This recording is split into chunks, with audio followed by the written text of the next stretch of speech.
Hello students, I hope you all are fine and completely well. As you all know that we had completed our chapter number 1 and now we are going to start with chapter number 2 and the name of our chapter is Alice Adventures.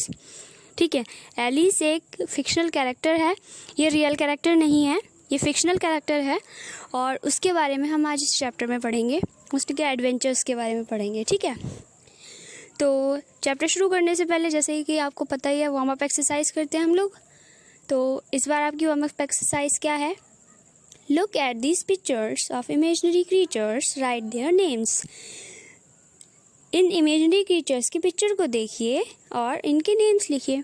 ठीक है, imaginary creatures कैसे हैं? ये real life में exist नहीं करते, सिर्फ ये एक इमेजिनरी है, मतलब कि इन्हें हमने जिन्होंने इनको बनाया, जो कार्टूनिस्ट होते हैं, जो लोग बनाते हैं इनको कार्टून्स को, तो उन्होंने सिर्फ एक इमेजिनरी क्रीचर इन्हें बना दिया. जैसे उनके दिमाग में इमेजिनेशन आई, उन्होंने बना दिया. It's just for fun.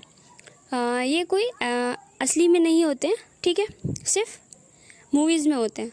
ठीक है, इमेजिनरी हैं, असलियत में नहीं पाए जाते. अब सबसे फर्स्ट देखिए आपकी है क्या? फेयरी. सेकंड है एल्फ. थर्ड है ड्रैगन. फोर्थ है हॉबगॉब्लिन. फिफ्थ है फियोनिक्स एंड लास्ट मर्मेड.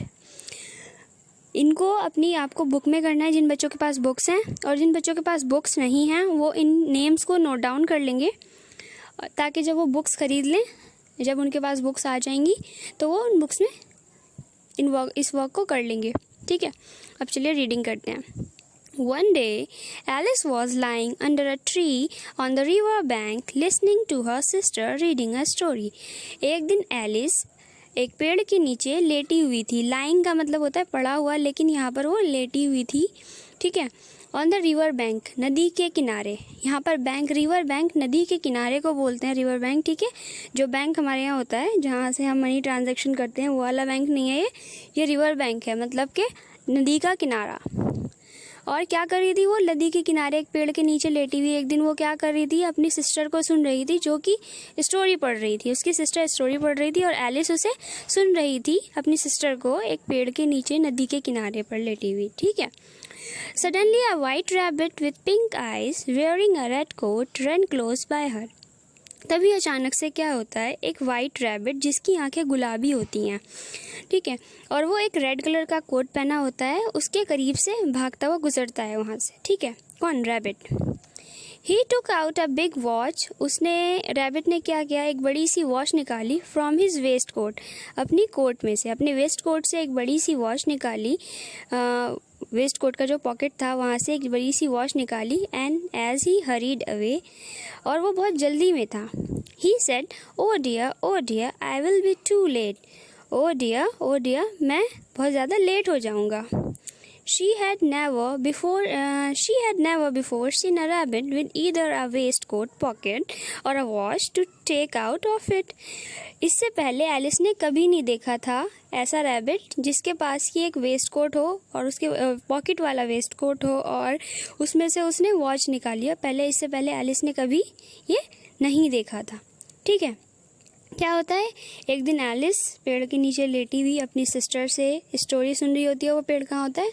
नदी के किनारे होता है. तभी अचानक से वहाँ गुलाबी आंखों वाला खरगोश, जो कि रेड कलर का कोट पहना होता है, उसके पास से गुजरता है. ठीक है, और भागता हुआ गुजरता है और वो अपने वेस्ट कोट की पॉकेट से जल्दी में एक वॉच निकालता है और जल्दी में बोलता है कि मैं बहुत ज़्यादा लेट हो जाऊंगा. और ऐसा कभी नहीं होता कि कोई खरगोश जो है वो कोट पहना हुआ हो और उसके पॉकेट हो कोट में और वो उससे वॉच निकाल रहा हो.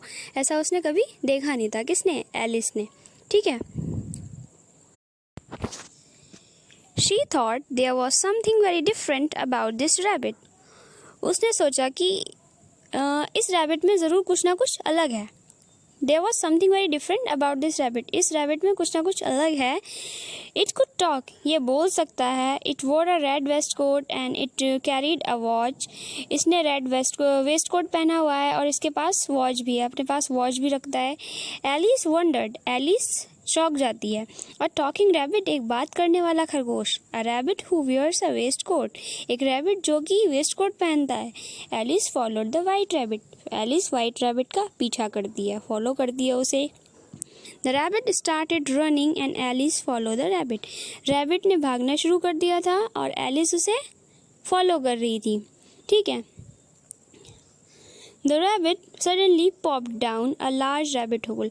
सडनली रैबिट, पॉप डाउन का मतलब होता है, पॉप का मतलब होता है पॉपिंग साउंड, जैसे कोई बबल फूटता है तो पॉप साउंड निकलती है ना, लेकिन यहाँ पर इसका पॉप्ड का मतलब है कि रैबिट अचानक से उस एक रैबिट होल जो होता है, रैबिट का जो बरो होता है, रैबिट जहाँ पर रहता है उस तरीके से एक होल बना हुआ था और रैबिट सडनली एकदम से अचानक से उसमें कोई जंप लगा देता है, उसमें चला जाता है।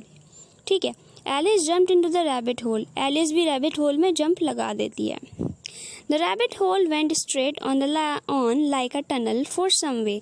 और जो वो रैबिट होल होता है वो किसी एक मतलब वो एक कहीं जा रहा होता है, वो उसका रास्ता कहीं जा रहा होता है, वो एक टनल की तरह होता है। ठीक है।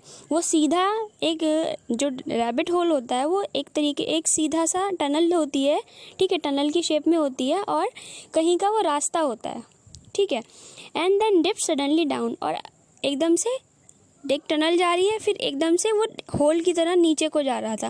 पहले टनल थी, फिर टनल के बाद क्या था, वो होल था जो कि नीचे की तरफ को जा रहा था, जैसे कि एक वेल होता है। ठीक है। Suddenly down, so suddenly that Alice had not a moment to think about stopping herself before she found herself falling down a very deep well. Alice जब वो रास्ता, पहले तो टनल होता है, फिर अचानक से वो वेल के जैसा तब्दील हो जाता है। तो एलिस जो होती है उसको 1 मिनट का भी वक्त नहीं मिलता सोचने का कि वो रुक जाए। अचानक से एकदम से वो नीचे की तरफ को गिरने लगती है। ठीक है। और वो जब नीचे की तरफ गिरने लगती है तो उसे ऐसा लगता है, अपने आप को वो ये पाती है कि वो एक किसी वेल में गिर रही है, डीप वेल, जो बहुत गहरे कुएं में गिर रही है। ठीक है। समझ आया इतना? ओके। नेक्स्ट वीडियो में हम आगे का पोर्शन कवर अप करेंगे इस चैप्टर का। तब तक के लिए अल्लाह हाफिज़, टेक केयर।